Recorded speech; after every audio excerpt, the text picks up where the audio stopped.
a surprise to see a film in the 50s with such a progressive mentality and narrative. So yeah, Salt of the Earth from 1954. I think it is available on YouTube and Amazon Prime, but that is certainly a film that really I highly recommend watching. Yeah, Salt of the Earth right now is currently streaming on YouTube, Tubi, Pluto TV, as well as I do believe Amazon Prime, it looks like. And if you guys have Sling TV as well, it's apparently on there as well. Currently holds a 100% on Rotten Tomatoes. Yeah, it's good. Yeah, it's good. And it's, of course, it's the 50s. So it was received with a lot of criticism. And it was produced by filmmakers of the that were blacklisted. So of course, that already comes with some consequences, but to actually go forward and hire Mexican Americans and hire Mexicans to depict their own experiences is something that was never heard of before. And in addition, I think it was only screened in one movie theater back in the day. And the movie theater, of course, they started to receive threats and they decided to pull the film. So it hasn't been viewed by a lot of people for of course, it was too progressive for its time. And I think it deserves to be seen. It's certainly a movie that speaks volumes to our culture, our experiences, and yeah, family, community, just of course it goes into the labor, the rights and advocating and seeking for equality between minors and all that good stuff. So yeah, a film certainly worth watching. That's awesome. I'll definitely have to be checking that out soon, because if I can just be a little, well, not little honest, but totally honest, I used to just, if it was a subtitled movie in a foreign language, I would not watch it, because I would, quote unquote, not be able to read the subtitles and pay attention to what was going on, and I lost out on like a lot of opportunity to watch some really good films. But when Parasite came out and was receiving a lot of the well deserved hype, I went and saw it in theaters and was just enamored with how good of a film it was. And I mean, I'm very familiar with Bong Joon-ho, and I've seen some of his other films that were in English, and I guess I appreciated those movies very well. But watching that film just showed like how much other good things out there that I was missing, you know. And I feel like that film really did a lot for people like me, for people that don't appreciate the other cultures as we probably should, but it definitely opened my eyes and probably other people's eyes to films that we should be enjoying, we should be seeing, because there are those perspectives out there, those other perspectives that aren't from a straight white male, you know. Yeah, that's been also a huge kind of turning point from my own filmography journey this year, has been kind of exposing myself to other cultures and their interpretations of genres, whether it's comedy or drama or horror. And some of the best movies I've seen this year have come from other cultures. House of Hummingbird is a great example of that. And my love started a little bit before yours, because Mark, I was in the same boat that you were in. Like, I wouldn't watch a movie if I had to read it. And I missed out on so much. And we covered a film fest last year, and one of the best movies I saw last year came from that festival. It was a French film called Alice, and I just utterly fell in love with it. And I loved a lot of the French films that I got to see, and Parasite, I think, kind of like really solidified it. And then kind of going back and digging into Japanese horror classics like you know, The Grudge and Ring You, and just kind of getting to see those in a different perspective as well, and then getting to explore other cultures this year has just been a beautiful evolution and eye-opening experience, not only as a individual but as a film viewer.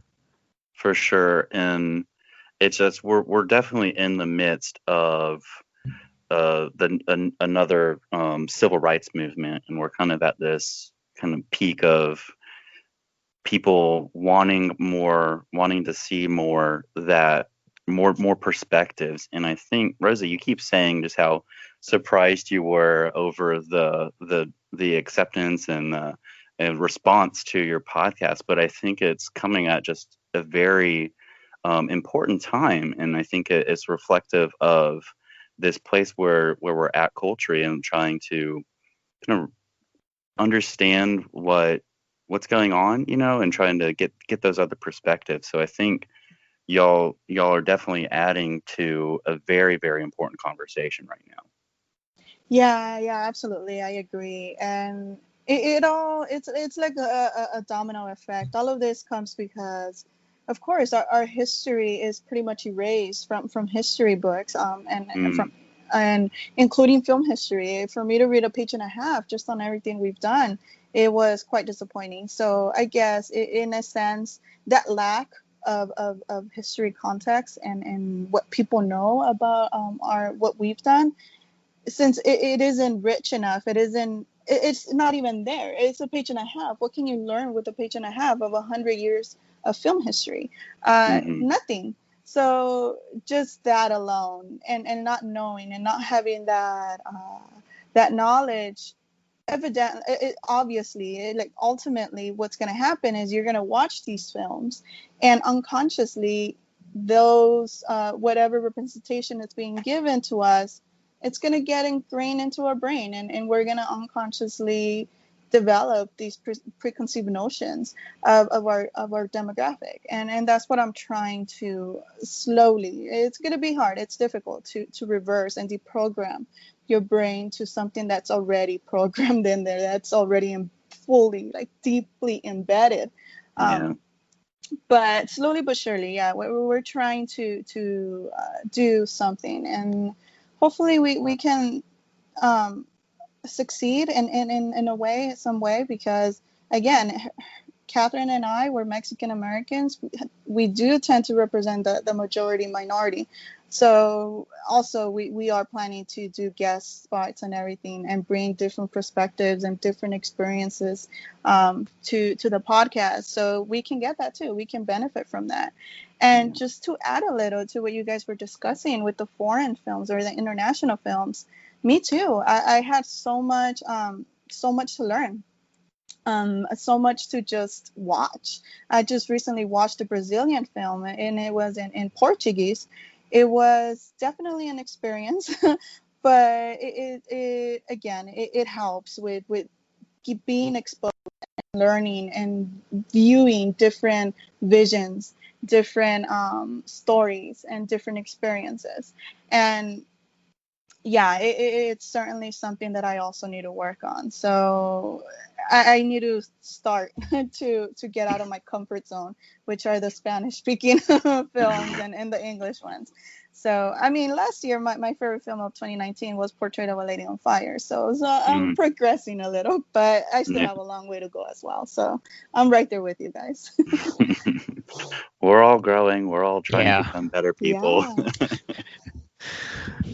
I couldn't agree more. And I want to back it up just a little bit. We were talking about the Latinx recommend section of the podcast, and we're here talking about a movie called The Curse-of-Audrey-Earnshaw, which you guys can now watch on video on demand or on all digital platforms right now, courtesy of Epic Pictures. And this was a movie that I had a chance to see coming out of fantasia-fest this year, and this film made its debut there. And I don't know what it was about this movie, but I just kind of fell in love with it, and it was one of my favorite films of the festival. And when we got an email kind of with them talking about its wider release and it audience getting a chance to see it, I knew immediately right away that I wanted to do an episode on it. And Mark, I felt like this was kind of like right up your alley. And Rosa, I really wanted to not only bring you on the show, but also to kind of get a female's perspective because of just how female centric this story is and just how driven it is. And so being our guest, I kind of want to just get your general thoughts about this movie. Like, what would you kind of think coming out of it? Well, first, I think I need to clarify that I'm not naturally inclined to watch horror films. I'm a big scary. It doesn't tend to be my favorite genre. But every now and then I do watch a movie, especially if it's critically acclaimed. But this one, I watched it just for this podcast, and to my surprise, I liked it. I didn't love it. I did have some things that I'm pretty sure we'll get into later on.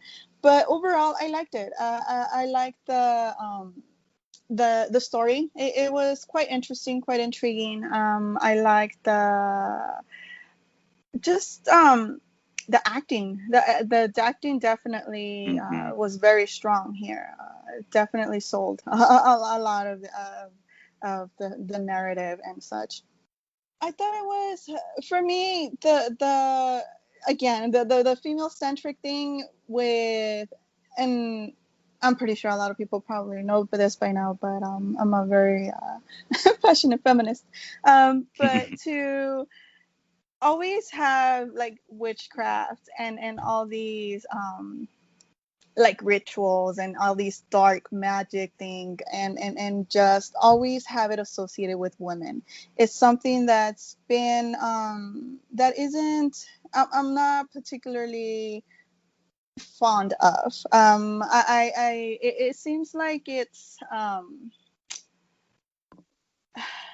can I explain this? It's just, as a woman, I always find it to be very, not degrading, but always having women and by using their physical appearance and using their I guess what they're biologically made for, what we're biologically made for, which is to give birth, as a tool to further expand and just further just bring all this negativity and all this dark magic and all these curses and all these series of events. It's something that's